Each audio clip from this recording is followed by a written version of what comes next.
Bueno, en las aplicaciones en desalación, el material es fundamental por la resistencia a la corrosión. Casi todo lo que vamos a comentar y los equipos que fabricamos están hechos en composite. Por eso me he permitido empezar con esta diapositiva, en donde tenemos el Oceanographic de Barcelona y una fotografía de una cubierta de unos 9 metros de diámetro para un tanque. Esas cubiertas con paraboloides hiperbólicos hoy las hacemos en 16 metros y luego voy a explicar un poco por qué la de abajo ha nacido de la de arriba o del fundador, del diseñador de la de arriba. A ver si me da tiempo. La flotación por aire disuelto es un sistema muy eficaz para eliminar sólidos, para espesarlos, para eliminar grasas, ya vengan estos en muy poquita concentración o en mucha. ¿Cómo puedo hacer que funcione el vídeo con el ratón? Anterior.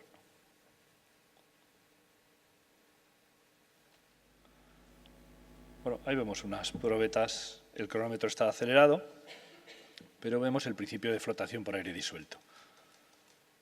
Hemos presurizado agua, hemos hecho un flash y el aire que estaba disuelto se expande y en la probeta de la izquierda podemos ver perfectamente cómo los sólidos forman un pistón que va subiendo hacia arriba a gran velocidad. Esa es la gran ventaja de aplicar la flotación para separar sólidos suspendidos. Ese sólido que vamos a separar flotado va a estar más seco, según el tipo de fango, entre el 6 y 12 o 14% en alto contenido en grasa, incluso más. Y además vamos a requerir mucho menos espacio.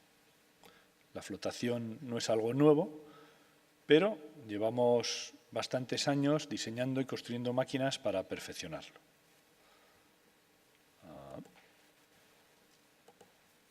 Ahí está. Eliminamos sustancias coloides, materia orgánica, algas, bacterias, grasas, y la podemos aplicar a distintos procesos, a decantación secundaria, en procesos biológicos, antes de procesos de afino, espesamiento de lodos, tratamientos físico-químicos, en procesos de electrocoagulación, tiene multitud de aplicaciones.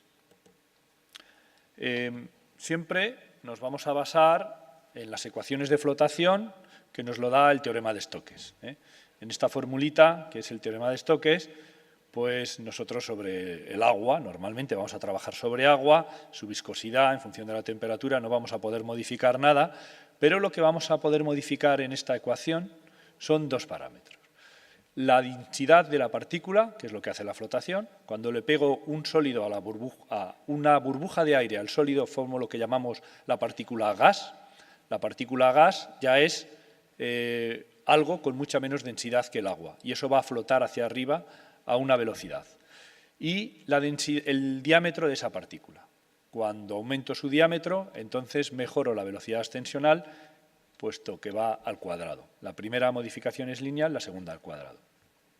Para que una flotación sea eficaz, el proceso ha de hacerse progresivamente y lo primero que vamos a procurar en la expansión, vamos a coger aire, lo vamos a presurizar y vamos a procurar hacer las burbujas de aire lo más pequeñas posibles. Al ser muy pequeñas, entonces se pueden unir a partículas muy pequeñas. Ahí jugamos con la tensión superficial. Todavía no vamos a la parte de aumentar el diámetro. Ahora nos interesa burbujas de aire lo más pequeños posible. Para eso es ideal trabajar a determinadas presiones, normalmente a presiones elevadas en el saturador. Hacemos un flash y provocamos los millones de burbujas. Es ese agua blanca que veíamos en el primer vídeo. Así se van a pegar mejor a los flóculos. En los flotadores, mediante una inyección controlada del aire presurizado, podemos bombardear el flóculo por fuera formando pequeñas microburbujas que lo van a adherir por el exterior, pero al mismo tiempo que floculamos lo podemos inyectar dentro. Hacemos lo que nosotros llamamos el flóculo esponja. Entonces, ese flóculo va a ser muy estable, vamos a poder moverlo a través de la celda. Cuando quede en la capa superior y sea rascado, es también a su vez muy estable y no se desflocula, y también su densidad es menor, va a flotar, a subir a mayor velocidad, es decir, a la misma celda podremos ir a mayor caudal. El pH, concentración salina, temperatura, todos estos efectos van a a influir en cómo diseñamos la celda o en qué rendimiento obtenemos en la celda de flotación. La mayoría de nuestras celdas de flotación llevan un paquete de lamelas vertical. Estas especialmente son las celdas de alta tasa de concentración de sólidos. Pueden trabajar a concentraciones del orden de 5.000 miligramos litro o superiores. En esas celdas les vamos a hacer pasar por un paquete de lamelas totalmente vertical, es lo que definen estas líneas. Lo que estamos haciendo aquí es modificar el número de Reynolds del canal. Al modificar el número de Reynolds, vamos a irnos a un Reynolds de transición entre el flujo laminar y el flujo turbulento. Ahí esas partículas que hemos formado, esos flóculos esponjas, los vamos a hacer chocar unos con otros para formar un racimo. Aquí, al aumentar, si aumentásemos al doble el diámetro de nuestra partícula, vemos que, según el señor Reynolds, ¿no?, pues tenemos 4 veces más de velocidad ascensional, puesto que este factor está elevado al cuadrado.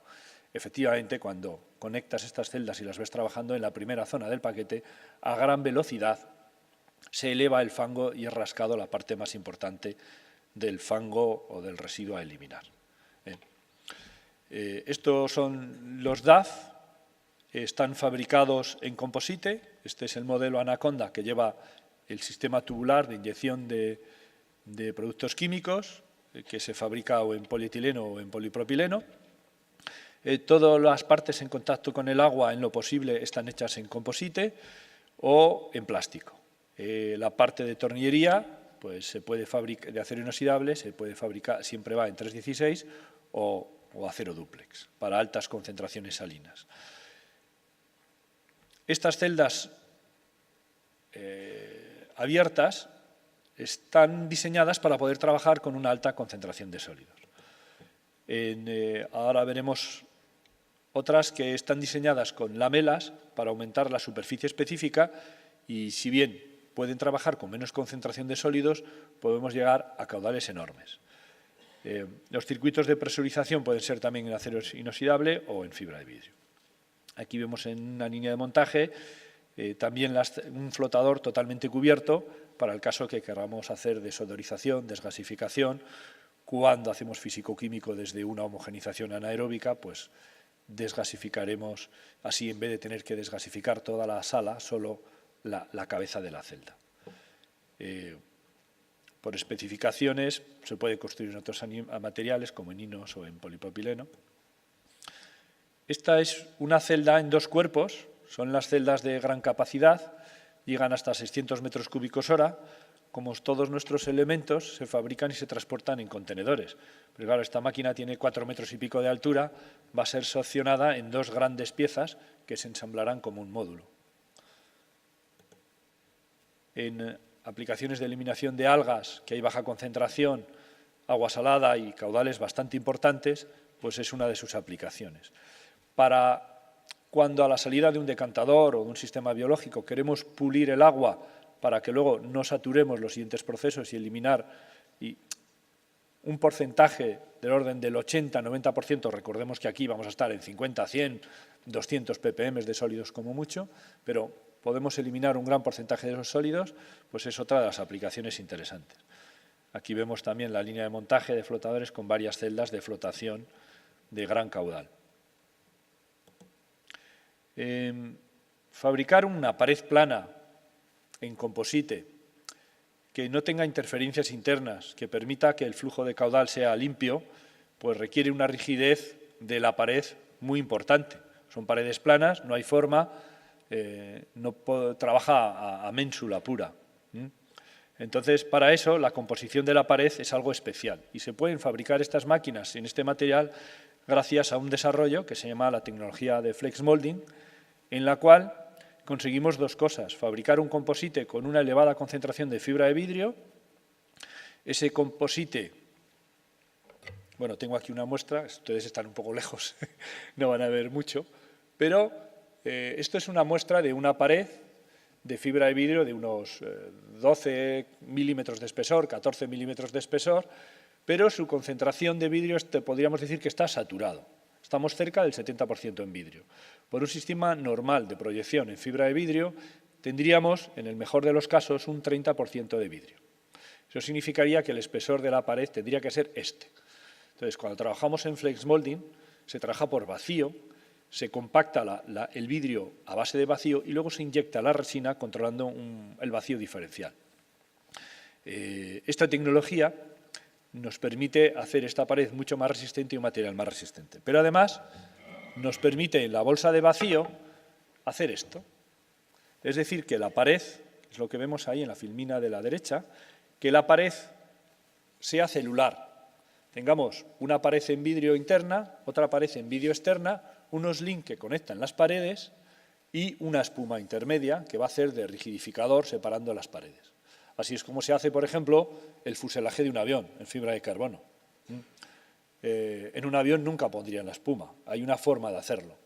Digamos que hemos copiado la forma exterior, pero no el método. Nuestras máquinas no vuelan y deseamos que no vuelen y no nos importa el peso adicional de la espuma. Así que esta es la pared de esos flotadores por aire disuelto, que además, pues como premio, nos da unas condiciones isotérmicas, lo cual siempre favorece a que se eliminen corrientes de convección que pueden afectar a las celdas, aunque bueno, cuando el caudal es elevado no tiene mucha importancia. Bueno, hay algunas referencias en desaladoras. Aquí vemos Torrevieja, aquí vemos unas en Venezuela, en Emiratos Santiago, Árabes. ¿Sí? 2 minutos. Gracias. Otra aplicación del flex molding muy interesante, hoy solo quiero presentarla, es la fabricación del W-TAN. El W-TAN es un tanque en composite, podemos hacer tanques en composite hasta 6 millones de litros con esta pared, unido con un tornillo de acero galvanizado, porque de inoxidable tiene menos resistencia, con la cabeza en polietileno o polipropileno encapsulada. Encapsulada también el tapón, de tal forma que la parte metálica queda sellada. Hacia el interior solo hay plástico o composite. Y puede llegar a los 6 millones de litros, a alturas de hasta 11 metros de alto. También cubiertas. El vídeo creo que no funciona. Calculado estructuralmente, así. Gracias. Bueno, hemos puesto rápidamente cómo se monta una placa y cómo se viste para poder ver cómo se hace el sándwich. La fibra se viste como un traje. Una vez vestido se coloca la membrana, que es el flex molding. Por este proceso nos dieron el premio por una membrana de silicona. Y ahí está llenando toda la resina que entran, pues una placa de estas a lo mejor tiene esta en concreto 600, 800 kilos de material de resina que van a ser inyectados en poco menos que una hora. Una vez desmoldeado, sale la placa completa. Esta es otra, no es la que hemos visto, pero esta es una placa de W-TAN. Lo vamos a pasar porque...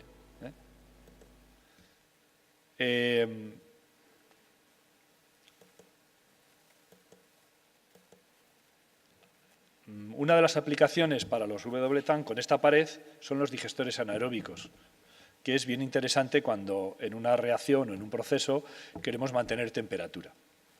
Bueno, nos han dado distintos premios, nos dieron el premio emprendedor, puesto que hicimos la fábrica nueva y todo lo demás en el año 2012-2013 y nadie hacía cosas en este país de inversión o muy poquita gente. Nos dieron también un premio en Estados Unidos de la Asociación Norteamericana de Fabricantes de Composites, una CESIT, perdón. Estábamos con la NASA y estábamos con los señores de Boeing, fue un verdadero orgullo. Y por recordar la similitud entre las dos cubiertas es que el Oceanographic de Valencia fue construido por Calatrava, pero Calatrava para construirlo llamó a Félix Candela. Félix Candela era un ingeniero de Madrid que en el año 56 construyó un edificio igual que el Oceanographic y lo construyó en México, un restaurante que todavía funciona.